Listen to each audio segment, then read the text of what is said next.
For most of the last 2,000 years, if you told a scholar Troy was a real place, they would have laughed at you. It was fiction, a poet's invention, a beautiful story with no basis in the real world. Wooden horses, gods intervening in battle, a decade-long war fought over a single woman. Entertaining, but not real. That was the consensus for over 2,000 years. Then, in 1870, an amateur archaeologist named Heinrich Schliemann started digging into a mound in northwestern Turkey called Hisarlik and found a city underneath it. Then another city beneath that one, and another beneath that. Eventually, archaeologists would identify at least 9 major layers of settlement stacked on top of each other at this single site, spanning roughly 3,000 years of continuous rebuilding. Somewhere in those layers sits a city that was violently destroyed by fire right around the time ancient Greek tradition placed the Trojan War. It's not proof that Achilles or Helen or the wooden horse were real, but it is proof that a real, wealthy, fortified city stood on this exact hill, and that it really was destroyed by war at roughly the right moment in history. So set the poetry aside for a moment. What did the actual walls of Troy look like to the people who lived and died behind them? Using the same excavation data archaeologists pulled from the ground, we rebuilt that city with modern digital reconstruction tools. Not the Troy of Homer, but the Troy that was actually buried under that hill for 3,000 years. Here's the detail that surprises most people, even those who know the Trojan War story well.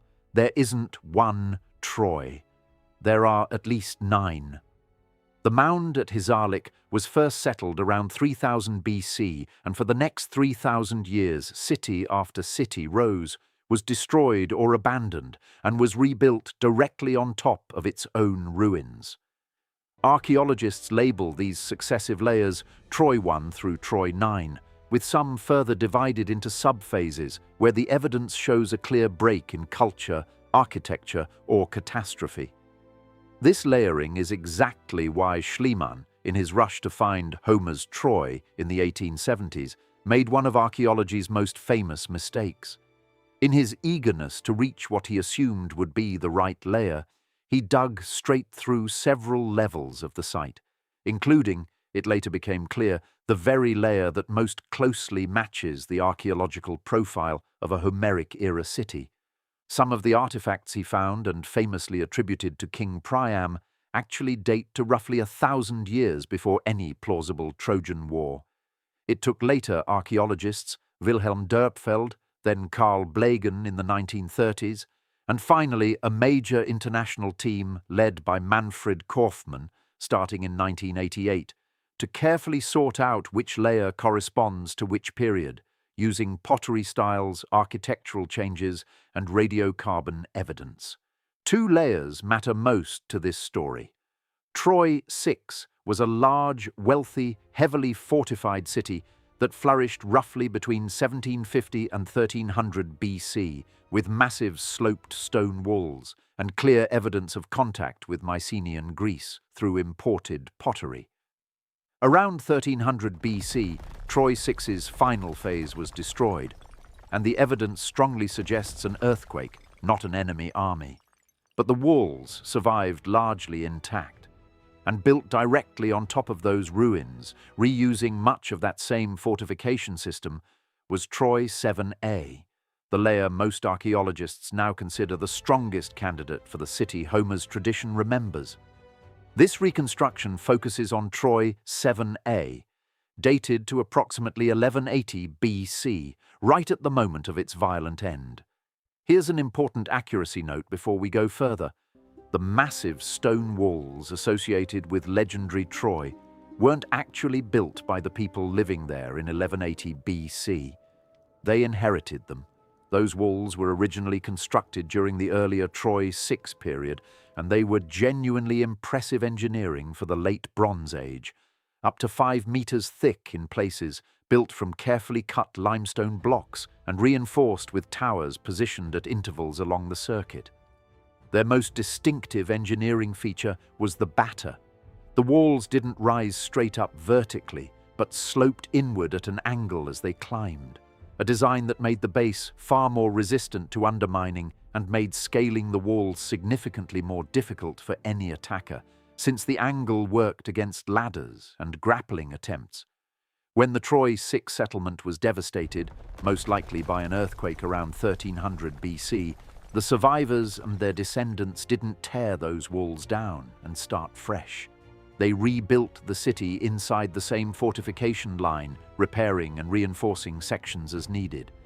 By the time we reached Troy 7a in 1180 BC, the walls ringing the citadel were, in large part, already a century and a half old, proven, tested defensive architecture that a new generation inherited rather than invented.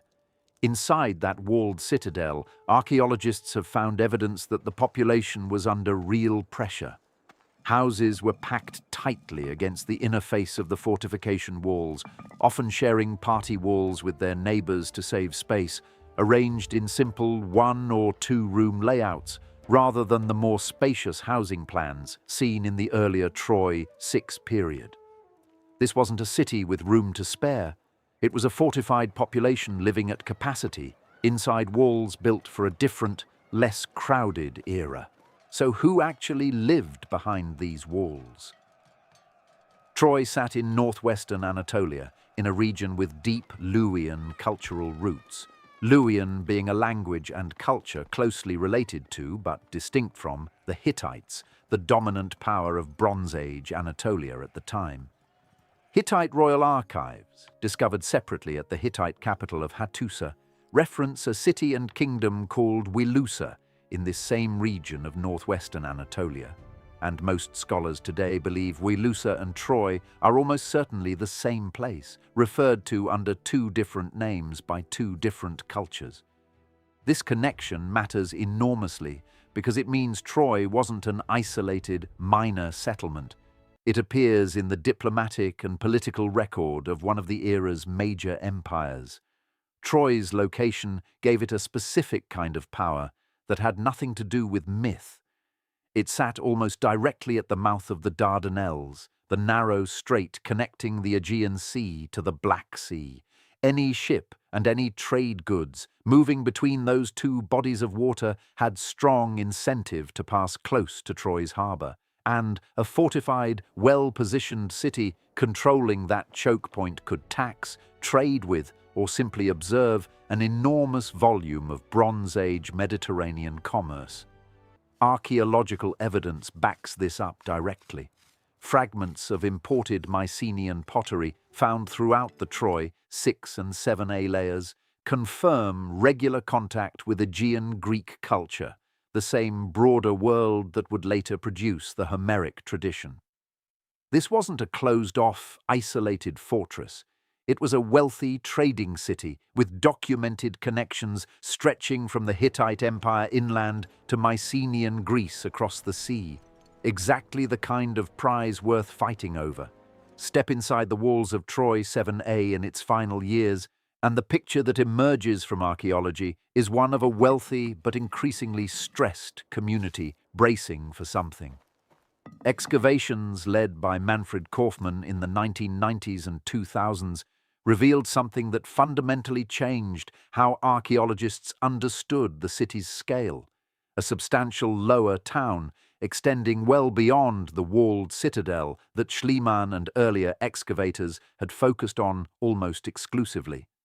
This lower town, combined with the citadel itself, suggests a total population somewhere in the range of 5,000 to 10,000 people, a genuinely significant city for the late Bronze Age Eastern Mediterranean, and large enough to reframe an old scholarly debate. Earlier skeptics had argued Troy was simply too small and provincial to justify a 10-year military campaign. The discovery of the lower town substantially weakened that argument. Inside the citadel itself, life shows clear signs of pressure. Large storage jars, known as pithoi, were found sunk directly into the floors of houses. A pattern archaeologists associate with stockpiling food and supplies, the kind of behavior you'd expect from a population preparing for a prolonged siege or period of scarcity, not one living in comfortable peacetime abundance. Living spaces grew smaller and more cramped compared to earlier Troy 6 housing. Walls were hastily repaired using whatever materials were available rather than fresh, carefully cut stone, and the overall picture is one of a community adapting to mounting external pressure in the years before the city's destruction. This wasn't a city caught by surprise. It was a city that appears to have known something was coming and was doing everything it could to prepare for it. Set the legend of Helen aside for a moment, because the archaeological and geopolitical picture around Troy points to far more grounded reasons a late Bronze Age power might have wanted this city destroyed. Control of the Dardanelles meant control of trade, and trade in the late Bronze Age Mediterranean meant tin and copper for bronze production, grain shipments, luxury goods moving between the Aegean and the Black Sea coast, and diplomatic leverage over every state that depended on those routes. A city sitting on top of that choke point, wealthy enough to build and maintain 5-meter-thick fortification walls, was not a minor prize. This period also falls within a broader, genuinely turbulent era historians call the Late Bronze Age collapse, a stretch of decades, roughly 1200 to 1150 BC, during which numerous major Eastern Mediterranean civilizations experienced widespread destruction, political collapse, and disrupted trade networks from Mycenaean Greece to the Hittite Empire itself to cities across the Levant. Troy 7a's destruction sits squarely inside this same turbulent window. Whether its fall was connected to the same broader forces destabilizing the wider region, a direct and isolated conflict, or some combination of both, remains genuinely debated among historians. But Troy did not fall in isolation. It fell during one of the most widely destructive periods in the entire ancient Mediterranean world. Whatever the specific spark, the underlying motive doesn't require a stolen queen to make sense. A wealthy, strategically positioned trading city sitting inside an era of regional upheaval and resource pressure was exactly the kind of target ambitious rivals, whoever they were, had every practical reason to want gone. Whatever caused it, the end of Troy 7a left behind a destruction layer that archaeologists describe as one of the clearest evidence of violent conflict found anywhere at the site. Excavations have documented widespread burning across the settlement, with blackened debris in some areas measured at up to 3 feet deep, evidence of an intense, sustained fire rather than a small, contained blaze. Bronze arrowheads have been recovered scattered throughout the destruction layer, some found embedded directly in the walls themselves, a detail archaeologists point to as difficult to explain through anything other than an armed assault. Sling stones, another common Bronze Age weapon, were found in patterns consistent with organized combat rather than accidental deposits. Perhaps most striking of all, unburied human remains were found scattered across the site within this destruction layer. Bodies left where they fell, rather than given proper burial.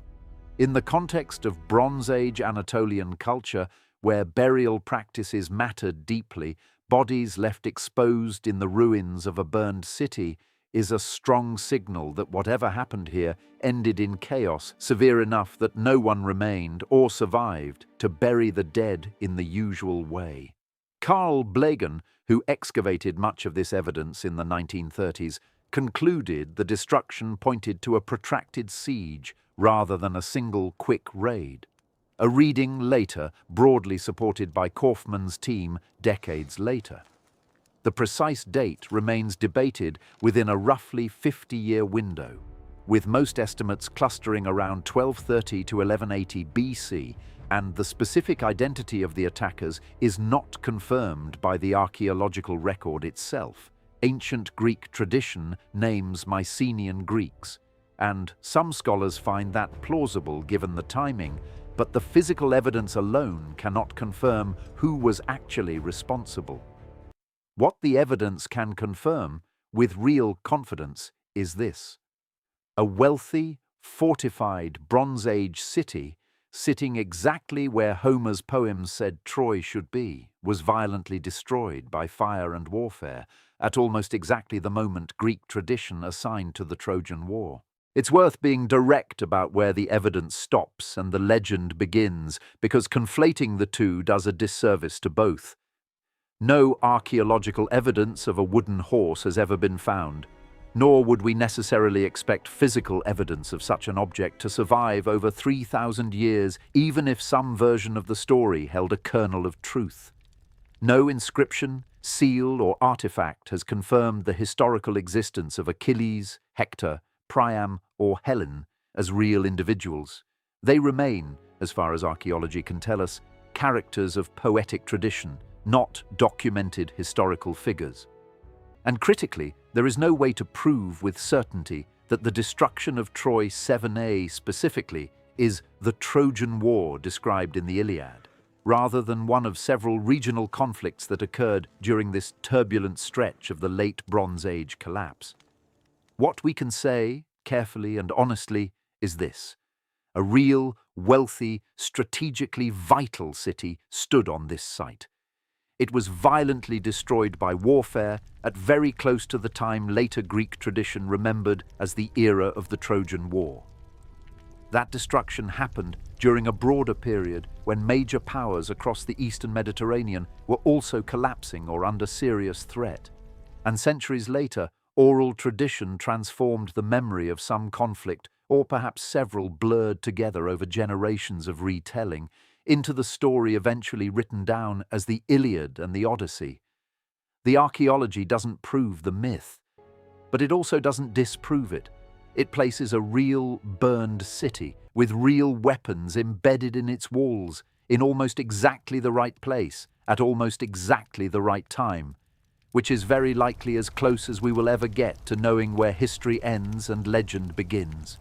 If you want to keep separating the myths of the ancient world from what the evidence actually shows, subscribe, because we're just getting started rebuilding lost cities exactly as the evidence says they stood, one city at a time.